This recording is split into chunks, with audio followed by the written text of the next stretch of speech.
Hello everyone, कैसे हैं आप सब। एक बार पुनः शिव कोचिंग क्लासेस पर स्वागत है। उम्मीद करता हूं आप सब अच्छे होंगे, मस्त होंगे, बेहतर होंगे, आपकी पढ़ाई बेहतर चल रही होगी। बच्चों, आज हम यहां पे बात करने वाले हैं बहुत ही महत्वपूर्ण ऑब्जेक्टिव क्वेश्चन के। आप देख सकते हैं बच्चों, ये जो वस्तुनिष्ठ प्रश्न है वेरी वेरी वेरी इंपॉर्टेंट है। सभी बोर्ड के लिए ये काम कर सकता है। बाकी जो बच्चे एमपी बोर्ड से हैं उनका तो प्रॉपर तैयारी चल ही रहा है। बस आप लोगों से गुजारिश यही रहता है कि जो बच्चे वास्तव में थोड़ा सा तैयारी करना चाहते हैं यार हमारे चैनल के साथ, तो बस कुछ भी नहीं, आप लोग नोट्स जरूर ले लें। क्योंकि नोट्स के साथ साथ क्या होता है, आप लोग जो बोर्ड एग्जाम की तैयारी करते हो ना बच्चों, तो पूरा थ्योरी रहता है। और अब तो हम ऑब्जेक्टिव क्वेश्चन भी देने लग गए हैं। तो कॉन्टेक्ट नंबर मैं आपको दे दूंगा। जिन बच्चों को नोट्स लेना होगा तो ये मेरा पर्सनल नंबर है 9685299149। वही बच्चे यहाँ पे मैसेज करें व्हाट्सएप में जिनको नोट्स लेना है। एक छोटा सा नॉमिनल कॉस्ट रहता है, बहुत ज्यादा नहीं, एक आप खरीद सकते हो। चलिए शुरू करते हैं बच्चों, टाइम वेस्ट नहीं करना है अपन को थोड़ा सा, है ना। पहला क्वेश्चन देखना है, फटाफट ऑब्जेक्टिव देखेंगे पूरे के पूरे, ठीक है बच्चों। चलिए पहला जो प्रश्न है, शुद्ध जल की मोलरता कितनी होती है बच्चों। आपका ऑप्शन है 55.6, 50, 100 या 18। तो शुद्ध जल की मोलरता कितनी होती है, आप लोगों को इसका न्यूमेरिकल क्वेश्चन तैयार करना बच्चों, जिसका होता है लगभग 55.55। इसको हम करके बच्चों या करके 55.56 भी कह सकते हैं, ठीक है बच्चों। ओके, चलिए तो इसका राइट आंसर कौन सा हो जाएगा बच्चों, ऑप्शन नंबर फर्स्ट 55.6 शुद्ध जल की मोलरता या मोललता होती है। अगले प्रश्न पर चलते हैं कि किसी घोल के अणुसंख्यक गुण किस पर आधारित होते हैं। ठीक है, पहला ऑप्शन है विलायक की प्रकृति पर, विलेय की प्रकृति पर, विलेय के कणों की संख्या पर, या इनमें से कोई नहीं। ये चार ऑप्शन है, आपको राइट आंसर बताना है। तो थोड़ा सा आपको बता दूं कि विलायक की जो अणुसंख्यक का जो गुण धर्म है वो विलेय के अणुओं की संख्या पर निर्भर करती है बच्चों। किस पर, विलेय के अणुओं की संख्या पर निर्भर करता है। तो यहां पर आप लोग देखो कहां पे चल रहा, ऑप्शन नंबर आपका सी हो जाएगा राइट आंसर।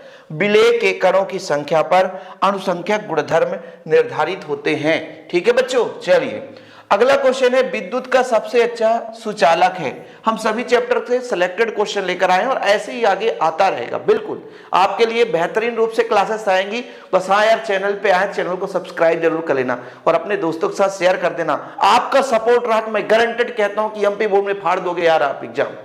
मैं आपसे वादा करता हूं, इतना क्लासेस लेकर आऊंगा। इसमें आपका सबसे अच्छा सुचालक बोला है बच्चों, हीरा है, सिलिकॉन है, कार्बन या अक्रिस्टलीय कार्बन, बताओ या ग्रेफाइट है। तो इसका राइट आंसर बच्चों आपका क्या हो जाएगा, ग्रेफाइट हो जाएगा, ठीक है। ऑप्शन नंबर जो सेकंड है वो राइट आंसर हो जाएगा। दिख रहा है ना, सबको दिखता होगा। चलिए अगला क्वेश्चन चलते हैं, क्वेश्चन नंबर आपका 4 है बच्चों। विलयन की चालकता निर्भर नहीं होती, यहां पर निर्भर नहीं होती है। देखिए प्रश्नों को पढ़ना जरूरी है क्योंकि एग्जाम में ऐसे घुमा देता है, बोले चालकता निर्भर करती है और पहले ही सोचे हाँ ताप पर तो निर्भर करती है, ताप लगा दिए, बस पूरा क्वेश्चन भी नहीं पढ़ते बच्चे। बोले आए भैया विलयन की चालकता निर्भर होती है, बोले नहीं शब्द तो पढ़ा ही नहीं, उन्होंने बोला निर्भर होती है, और होती है तो पहले ही ऑप्शन बोले ताप यही होगा, जबकि ये नहीं होगा। ध्यान रखना बच्चों, क्या बोला है, निर्भर नहीं होती है। किस पे, ताप पर निर्भर करती है, दाब पर निर्भर करती है, सांद्रण पर निर्भर करती है। तो एक ऐसा ऑप्शन है जो कि विकिरण है जिस पर निर्भर नहीं करती है बच्चों, ठीक है। तो विलयन की चालकता विकिरण पर निर्भर नहीं करती है। ओके, अगले क्वेश्चन पर चलते हैं। रासायनिक अभिक्रिया की दर किस पर निर्भर करती है। यहां पे निर्भर ऐसा होना चाहिए, ठीक है बच्चों। देखो नहीं कह दोगे सर आप सही से टाइपिस्ट भी नहीं रखे हो। अरे भाई आप लोग जब प्यार सपोर्ट बनाओगे ना, आप लोग शेयर करोगे वीडियो पे, अच्छे लोग देखेंगे, ठीक है, 2 रुपए की इनकम होगी, उससे हम अच्छे टाइपिस्ट रख लेंगे। अभी तो काम चलाओ चल रहा है, ठीक है। चलो भाई साहब, रासायनिक अभिक्रिया की दर किस पर निर्भर करती है आपको बताना है। सक्रिय द्रव्यमान पर, परमाणु द्रव्यमान पर, तुल्यांकी भार पर, आणविक द्रव्यमान पर। देखो बच्चों, सक्रिय द्रव्यमान किसे कहेंगे, जो वास्तविक रूप से क्रियाशील हो। जैसे आप लोग 10 लोग किसी काम के लिए जा रहे हैं, लेकिन उनमें से 5 ही लोग उस चीज को कर पा रहे हैं, 5 लोग तो जाकर के टाल मटोल बैठे हुए हैं। तो फिर वो सक्रिय व्यक्ति नहीं कहलाएंगे ना। जैसे समाज का कोई ग्रुप बना हुआ है, उसमें बहुत सारे लोग ऐड हो जाते हैं, लेकिन को वास्तविक रूप 2-4 लोग ही ऐसे होते हैं जो सक्रिय होते हैं। ऐसे जब रासायनिक अभिक्रिया होती है तो बहुत सारे अणु रहते हैं, परमाणु रहते हैं, लेकिन जो सक्रिय होते हैं वही रासायनिक अभिक्रिया का निर्धारण करते हैं। तो राइट आंसर हो जाएगा सक्रिय द्रव्यमान पर किसी भी रासायनिक अभिक्रिया की दर निर्भर करती है। अगला प्रश्न बच्चों, अभिक्रिया की आणविकता का मान नहीं होता है, मतलब इनमें से कौन सा है जो मान नहीं होता है। ठीक है बच्चों, यहां पे आप लोग लिख लेना मान। रासायनिक अभिक्रिया की आणविकता जो है, इसमें से कौन सा ऐसा ऑप्शन है जो मान नहीं हो सकता। देखिए बच्चों, 1 भी हो सकता है, 2 भी हो सकता है, 3 भी हो सकता है, 4 यानी जो शून्य है ये नहीं होता है। ठीक है, तो इसका राइट आंसर क्या हो जाएगा बच्चों, इसका राइट आंसर हो जाएगा आपका शून्य ऐसा मान है जो रासायनिक अभिक्रिया की आणविकता या अणुसंख्यता नहीं हो सकती है। अगले क्वेश्चन में बात करते हैं, डी ब्लॉक के तत्व के लिए कौन सा कथन सही है। सही कथन है निम्नलिखित, डी ब्लॉक के तत्व के लिए सही कथन है, बताओ भाई। ये सभी धातुएं हैं, डी ब्लॉक के तत्व बताओ। डी ब्लॉक के तत्व सभी धातुएं परिवर्तित संयोजकता प्रदर्शित करते हैं, रंगीन तथा जटिल आयन बनाते हैं। इससे क्वेश्चन भी आता है, संक्रमण धातुएं सभी डी ब्लॉक के तत्व धातु हैं क्यों, संयोजकता प्रदर्शित करते हैं क्यों, रंगीन या जटिल आयन बनाते हैं क्यों। तो इससे क्वेश्चन आता है बच्चों, तो आप लोग जरूर समझना कि सारे के सारे गुण आपके डी ब्लॉक के एलिमेंट्स के हैं। इसलिए राइट आंसर कौन सा हो जाएगा बच्चों, ए सभी हो जाएगा राइट आंसर। सुपर फास्ट करेंगे। संक्रमण तत्वों में, संक्रमण तत्वों का मतलब होता है बच्चों डी ब्लॉक के तत्व, डी ब्लॉक के तत्व बच्चों। ठीक है, डी ब्लॉक के तत्व आपके संक्रमण तत्व कहलाते हैं। तो आपके अंतिम इलेक्ट्रॉन कहां पे प्रवेश करेंगे बच्चों, डी ब्लॉक में। कहां पे बताओ आप लोग, n-1d, n-2f, n-2d, n-1s। भाई n ये तो हो ही नहीं सकता है, f में प्रवेश कर ही नहीं सकते हैं। अब बात आ जाती है n-2d में या n-1d में। तो बच्चों n-2d में नहीं होता, तो आपका राइट आंसर हो जाएगा n-1d में अंतिम इलेक्ट्रॉन प्रवेश करते हैं। सभी सिलेक्टेड क्वेश्चन है भाई, थोड़ा सा समय देना, बाकी मैं गारंटेड कहता हूं ये सारे के सारे एग्जाम में सीधे देखने को मिलेंगे। इसका ऑक्सीकरण संख्या निकालना है बच्चों। देखिए पोटेशियम 4 है बच्चों, तो 4 हो जाएगा। ठीक है, एक पोटेशियम का +1 होता है, प्लस का करो बच्चों। हमें आयरन का निकालना है, तो आयरन का x कर दो, प्लस का बच्चों। Cn की संख्या कितनी है बच्चों, Cn की संख्या 6 है और एक Cn 1 निगेटिव होता है।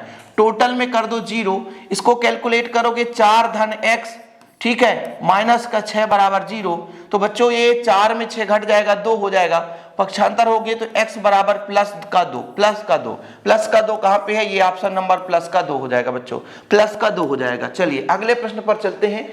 इसमें इसका ऑक्सीकरण संख्या निकालो, फटाफट बताओ। यहाँ पे पोटेशियम 2 है बच्चों, तो 2 कर दो, प्लस का आयरन का हमें x करना है, Cn1 निगेटिव है, 6 है बच्चों, तो -6 कर दो, बराबर में 0 करो तो x बराबर आपका प्लस का 4 आएगा, कैलकुलेट कर लेना। ऑप्शन नंबर इसका बी हो जाएगा, ऑप्शन नंबर बी बिल्कुल। बहुत ही सुपर फास्ट चलते हैं बच्चों अगले प्रश्न पर। किसका द्विध्रुव आघूर्ण सर्वाधिक होता है, ये आपको बताना है। किसका द्विध्रुव आघूर्ण सर्वाधिक होता है, 4 ऑप्शन है बच्चों, कई बार एग्जाम में पूछा गया है, वो भी एमपी बोर्ड में। ठीक है, अदर स्टेट के बच्चे भी पढ़ सकते हैं। ठीक है, ऐसा नहीं है ऑब्जेक्टिव कहीं बंधुआ नहीं रहता कि भाई तुम यहां नहीं आओगी। तो इसका राइट आंसर है ऑप्शन नंबर सी। आप तक में आप लोग पढ़ लिए होगे, थोड़ा सा 1 सेकंड 2 सेकंड समय देता हूं। ठीक है, आगे देखिए, निम्न में से किसकी सामान्य नाम फास्जीन है। फास्जीन होता है बच्चों क्लोरोफॉर्म से बना हुआ यौगिक है, CHCl3 फास्जीन है ना। ये आपका क्लोरोफॉर्म है, जब ऑक्सीकरण क्रिया करता है तो फास्जीन बनाता है COCl2।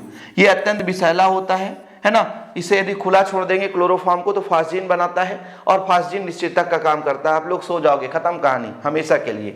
तो फास्जीन है आपका COCl2, जो कि बच्चों कार्बोनिल क्लोराइड कहलाता है। क्या कहलाता है बच्चों, कार्बोनिल क्लोराइड कहलाता है। अगला देखिए बच्चों, प्राथमिक एल्कोहल है, बताओ एथिल एल्कोहल, ये आपका CH3 एथिल है ना बच्चों, तो एथिल में हो जाएगा आपका C2H5OH, ये आपका एथिल एल्कोहल है, ये तो प्राथमिक एल्कोहल है। ठीक है, आइसोप्रोपिल एल्कोहल है। आइसोप्रोपिल एल्कोहल देखो, आइसोप्रोपिल 3 कार्बन है ना, तो CH3CH आइसोप्रोपिल है बच्चों, द्वितीयक है। ये आइसो शब्द जुड़ गया तो द्वितीयक है। फिर आइसोब्यूटिल एल्कोहल है, तो यहां पे आपको C2H5CH करना पड़ेगा और एक CH3। ये आपका आप डिटेल में बात नहीं कर रहे हैं, ये द्वितीयक है और ये आपका प्राथमिक है, तो पहला नंबर राइट आंसर हो जाएगा। प्राथमिक एल्कोहल की पहचान आप लोगों ने कर ली। लुकास अभिकर्मक द्वारा किसका परीक्षण किया जाता है? मैंने बताया था लुकास अभिकर्मक, प्राथमिक एल्कोहल, द्वितीयक, तृतीयक। विक्टर मेयर परीक्षण और लुकास परीक्षण की बात आ जाए तो सीधे आपको कहां लगाना है? ठीक बच्चों, एल्कोहल पे लगाना है, कहीं पे भटकना नहीं है। जब भी आपका आ जाए लुकास परीक्षण और विक्टर मेयर परीक्षण, तो कौन देता है भाई साहब? एल्कोहल देता है। चलिए, रोजनमुंड अभिक्रिया का मुख्य उत्पाद बताना है। रोजनमुंड अभिक्रिया से कौन सा उत्पाद, कई बार ऑब्जेक्टिव क्वेश्चन पूछा गया है, तो इससे कौन सा उत्पाद बनता है बच्चों? रोजनमुंड अभिक्रिया से। मैं ऐसी अभिक्रियाओं को कराने वाला हूं। अब अगला लेक्चर केमिस्ट्री का आएगा, टॉप 20 अभिक्रिया, ठीक है, 10-10 अभिक्रिया का लेक्चर लाऊंगा ताकि आपको विधिवत समझा सकूं। ठीक बच्चों, कोई दिक्कत तो नहीं है। तो ये आपका देता है बच्चों एल्डिहाइड। क्या देता है? आपका एल्डिहाइड। रोजनमुंड अभिक्रिया आपका एल्डिहाइड देता है। अगले क्वेश्चन पर चलते हैं। फार्मेलिन का प्रमुख अवयव है। फार्मेलिन का प्रमुख अवयव है। फार्मेलिन का फार्मिक अम्ल है, एस्टिक अम्ल है, फार्मेल्डिहाइड है, एसिटाल्डिहाइड है। बताओ भाई, ये दोनों अम्ल हैं और ये एल्डिहाइड है, तो इसका राइट आंसर होगा बच्चों आपका फार्मेल्डिहाइड। ठीक है, इसका राइट आंसर क्या हो जाएगा? फार्मेल्डिहाइड। ठीक है, फार्मेलिन का प्रमुख अवयव फार्मेल्डिहाइड हो जाएगा। ठीक है, याद रखिएगा इसको। ठीक है, चलिए अगले प्रश्न पर चलते हैं। अगला प्रश्न है हमारा मीरवेन का तेल। मीरवेन का तेल, भाई एनिलीन का सूत्र क्या होता है? यदि बेंजीन रिंग है बच्चों और इसमें NH2 जुड़ा है तो ये आपका एनिलीन है। ठीक है, नाइट्रोबेंजीन की बात करते हैं बच्चों, तो ये आपका बेंजीन रिंग है। ठीक है, इसमें NO2 जुड़ा है तो ये आपका नाइट्रोबेंजीन है और इसी को बोलते हैं मीरवेन का तेल। क्या बोलते हैं बच्चों? मीरवेन का तेल। क्या बोलते हैं? मीरवेन का तेल। मिथाइल साइनाइड जल अपघटित होकर क्या देता है? मिथाइल साइनाइड जल अपघटित होकर, मिथाइल साइनाइड का सूत्र कोई बच्चा बताएगा? मिथाइल का है सूत्र CH3, साइनाइड ये आपका CN। तो कितने कार्बन है? 2 कार्बन। सबसे पहले तो 2 कार्बन का ही यौगिक बनाएगा, तो ये इसमें 1 कार्बन है, नहीं बना सकता है। इसमें बच्चों आपके 1 1 2 और होल ट्वाइस है, ये है आपका CH3CO का होल ट्वाइस। इसमें 4 कार्बन है तो ये नहीं बनाएगा, इसमें 1 कार्बन तो ये नहीं बनाएगा। आपका राइट आंसर पहला होगा CH3COOH। चलिए, दूध में उपस्थित डाइसेकेराइड है, इसको आप लोगों को बताना है। दूध में उपस्थित डाइसेकेराइड बताना बच्चों, कौन सा होगा? दूध में उपस्थित डाइसेकेराइड कौन सा है बताना आपको। इसका राइट आंसर बता दो भाई साहब। तो इसका राइट आंसर बच्चों लैक्टोस, लैक्टिक अम्ल पाया जाता है, लैक्टोस, लैक्टोस। ओके, और आज का आखिरी प्रश्न है आप लोगों के लिए, कौन सा ग्लिसराइड नहीं है? वसा, तेल, फास्फोलिपिड, साबुन। इसको आप लोगों को बताना है। समय दे रहा हूं 2-4 सेकेंड। तो इसका राइट आंसर क्या होगा बच्चों? साबुन है जो ग्लिसराइड नहीं है। बाकी वसा, तेल, फास्फोलिपिड ये सारे के सारे ग्लिसराइड हैं। और बच्चों मैं आप लोगों से बार बार रिक्वेस्ट करता हूं कि जिन बच्चों को नोट्स लेना है यार शिव कोचिंग क्लासेस का, तो कांटेक्ट नंबर है 96 85 29 91 49। ठीक है, चाहे आप किसी भी बोर्ड से होंगे, सभी के लिए हेल्पफुल रहेगा।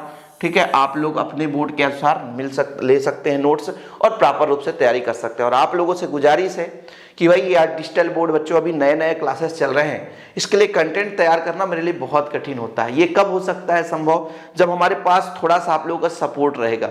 मैं किसी से कुछ नहीं बोला, बस इतना कहता हूँ कि नोट्स लेकर के आप हमारा हेल्प कर सकते हैं। इससे क्या होगा कि आप नोट्स लेंगे, थोड़ा सा 2 रुपये इनकम होगी, जिससे हम लोगों को रख सकते हैं।